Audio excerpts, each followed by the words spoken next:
let's look at some NBA draft combine footage and react to it. We'll go Cooper Flagg. We'll go Ace Bailey. We'll go Dylan Harper. And I guess we'll just give our opinions on things, man. Here's the final combine score values. Cooper Flagg's final combine score values. Cooper Flagg, height without shoes, 6'7.75. Remember, he was listed at 6'9 at Duke. Oh, this is a thing that, you know, is kind of going viral on the social medias right now, is the player's actual height. You know, Ace Bailey was listed as a certain height at Rutgers, and then they measure him with their shoes off here at the NBA Draft Combine, and you get that height. So everyone's saying they lied about his height, and he's not really this height. Cooper Flagg was listed at 6'9 at Duke. He's 6'7.75 with without shoes on. 6'7.75, 221. 7-foot wingspan, standing reach of 8'10". This kid's an incredible prospect. I still don't understand how people are talking about. I still don't understand how some people are claiming that Cooper Flagg is overhyped and he's gonna be Gordon Hayward. Gordon Hayward. Man, stop it. Cooper Flagg is, in fact, a generational talent. I'm sorry to tell you guys that don't believe that. Just watch what he does year one. Watch what Cooper Flagg does year one in Dallas. Watch what he does year one in Dallas. If you don't believe Cooper Flagg is a generational talent, watch what he does year one in Dallas. And that's what a generational talent is to me. A player that I believe is going to impact the game on an all-star level year one. I don't think Cooper Flagg is a project. I think he's still going to develop even more, which is why he's such a high prospect, because he's an NBA star level player right now. I know people don't want to hear that. He is. This kid was playing against NBA players when he was 16 years old on the USA select team. And dominating those runs, bro. Go watch the footage of Cooper Flagg punking NBA, not just NBA players. He was punking NBA stars when he was 16. This is like Luka Doncic dominating the EuroLeague at 16. This kid is that good at that young of an age. That's why you take. That's why he's a unanimous number one. It is what it is. I don't think it's up for debate. But that's Cooper Flagg's official measurements. Now, I think his three-point shot will improve over what it was at Duke. I think everything with him will improve. You don't get that good at that young of an age if you don't have a killer instinct. You don't get that good at that young of an age if you don't have the work ethic. He just has it, man. It's very, very rare for somebody that young to have what Cooper Flagg has. And he's a unanimous number one pick. Now let's get to the meat and potatoes. Shout out to Lord Brunson. This is what you guys want to talk about, right? You want to talk about Ace Bailey and his height. Ace Bailey, because, you know, we're assuming the 76ers will take Ace Bailey at number 3 in the draft. If the Spurs take Dylan Harper, we can't predict the future. But Ace Bailey was listed as 6'10 at Rutgers. His combine measurement was 6'7.5". So if we go by Cooper Flagg being listed at 6'9 and measuring out at 6'7.5 in the combine, then I think we have to say these guys are the same height, right? Cooper Flagg was 6'7.5 at the combine. Ace Bailey listed at 6'7.5 in the combine. Actually, Cooper Flagg was 6'7.75, so we're giving Cooper Flagg a quarter of an inch over Ace Bailey. But if we're assuming Cooper Flagg was listed correctly at Duke, then I guess we're saying Ace Bailey is 6'9", and I'm fine with that. That's what I mean. Why are we freaking out over 1 inch? That's what she said. Why? Why are we freaking out over 1 inch, bro? Okay, cool.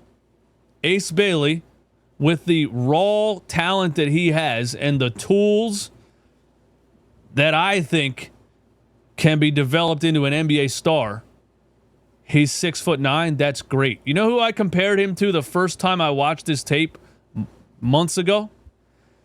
Tracy McGrady. You know how tall Tracy McGrady was?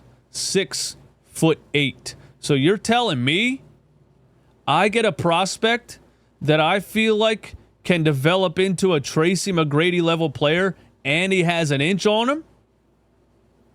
Yeah, I'll take it. I'll take Ace Bailey. I'll take it. But I'm fine with you know, he's not 6'10". That's cool. He's 6'9". We'll see what his official, you know, NBA height listed is. I did put a picture of Ace Bailey next to Giannis Antetokounmpo. He was working out with Giannis Antetokounmpo. I'm not sure when they were working out, but here's a photo of Ace Bailey standing next to Giannis Antetokounmpo. Giannis Antetokounmpo is listed at 6'11". Yeah, he's leaning forward a little bit in this photo.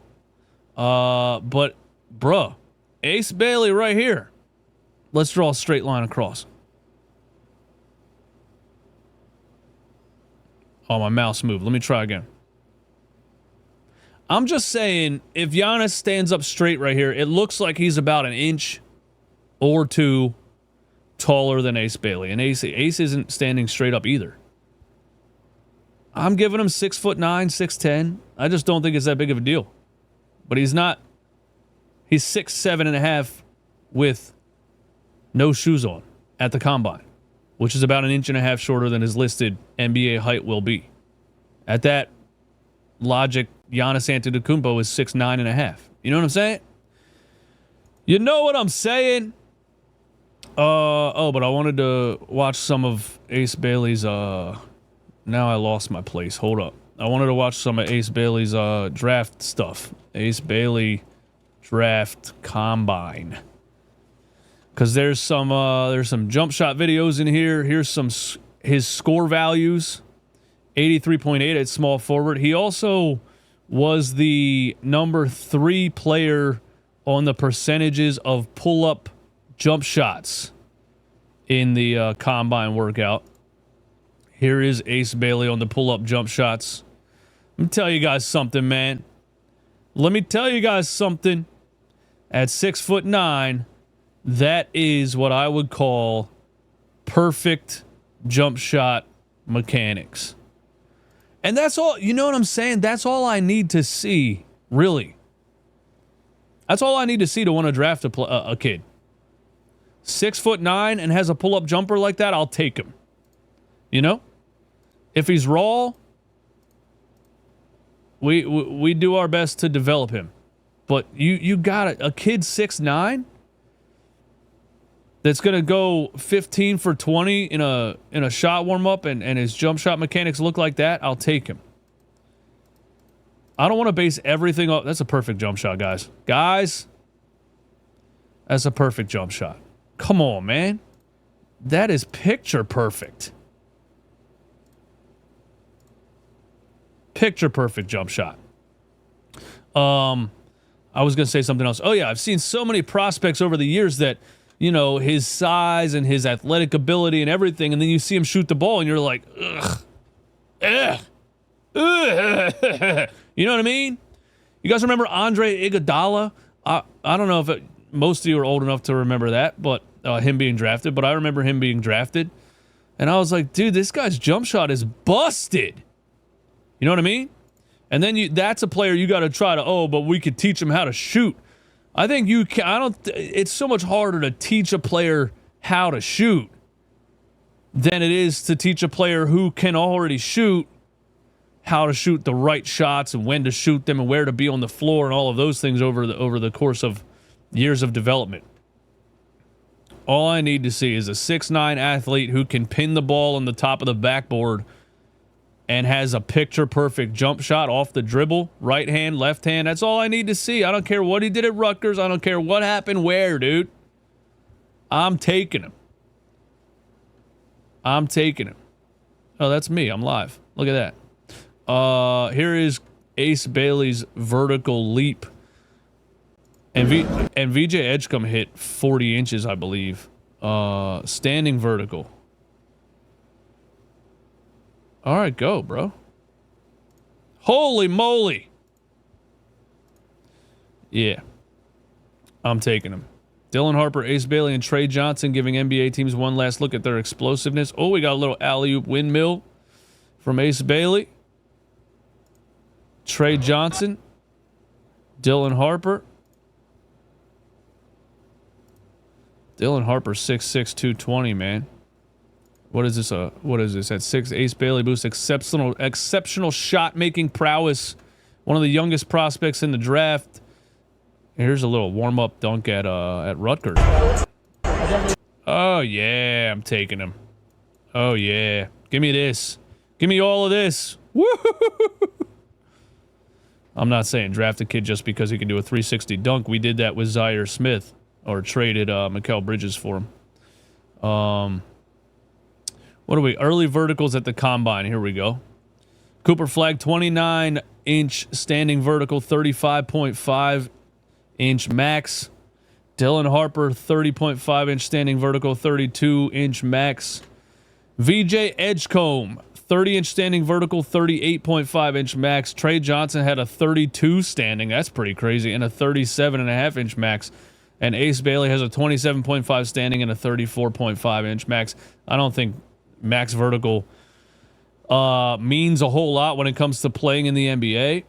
I mean, Jokic can't jump over a Pepsi can, you know what I'm saying? But I've watched a lot of VJ Edgecombe highlights, and that kid can fly. And I think as we get closer to the draft, man, I'm going to have a little bit more difficult of a time deciding between Ace Bailey and VJ Edgecombe, because VJ Edgecombe, to me, I see a little bit of Anthony Edwards, man. I see a little bit of Anthony Edwards. Don't go crazy now. Don't go crazy now. I'm just saying ceiling. I see a little bit of Anthony Edwards and VJ Edgecombe. Here is Dylan Harper at the draft combine. Dylan Harper's jump shot is interesting to me. It's off to the side, kind of. Like a little bit to the side of his face and low. I don't think that's a really good jump shot, man. Like, I don't know, man. What do you guys think about that, man? It looks like a set shot. It's a low release. You know, there's tall defenders in the NBA, man. That shit's getting smacked. That shit's getting smacked into the second row right there. He needs to get that a little more in front of the forehead, a little higher up here, man. I don't know if Dylan Harper tries to change his shot mechanics. I'm also not too much of a component of changing your shot mechanics. But as a point guard, as a lead guard, which is, you know, what people are going to hope Dylan Harper is in the NBA, that jump shot doesn't wow me. You know, low release off to the side. I don't know. I mean, you know, it's not like Tyrese Halliburton has the prettiest jump shot in the world. If we draft Harper, who do we trade? I had this conversation yesterday with somebody called into the show yesterday and said that.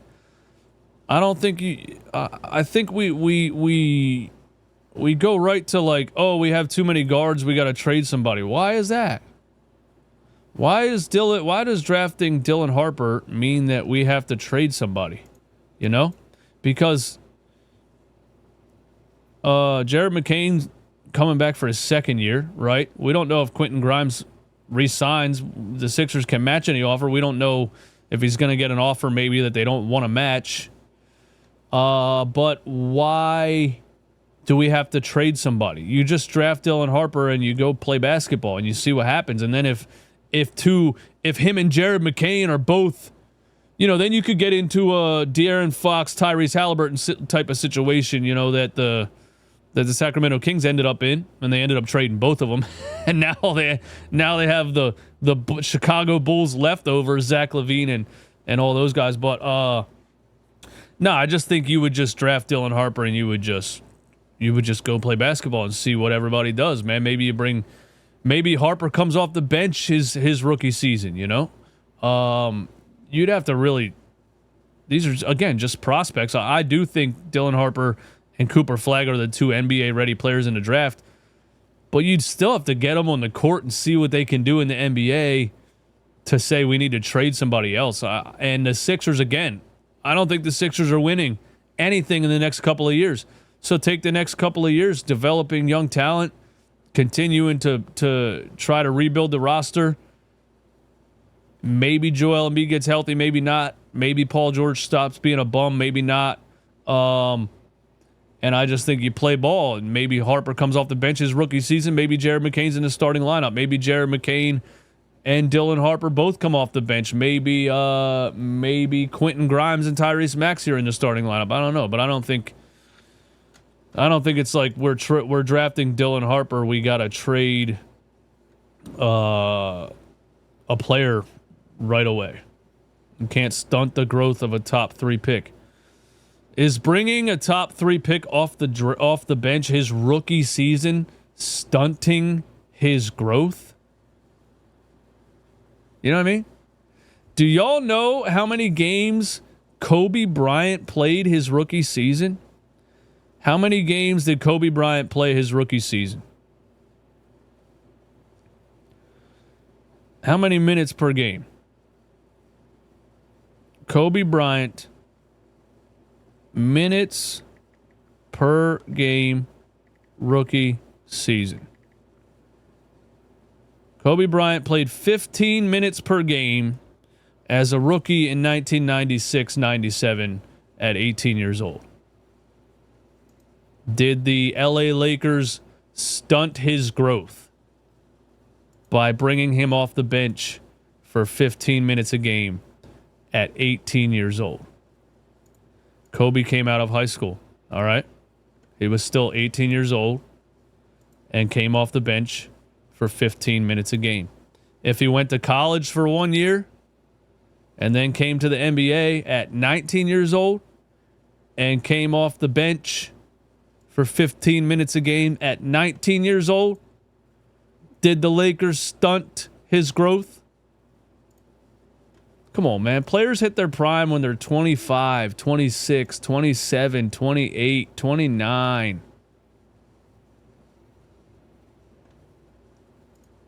Kobe wasn't a top 3 pick?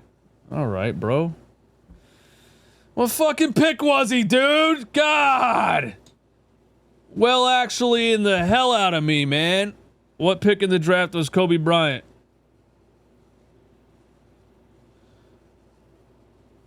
Well, actually.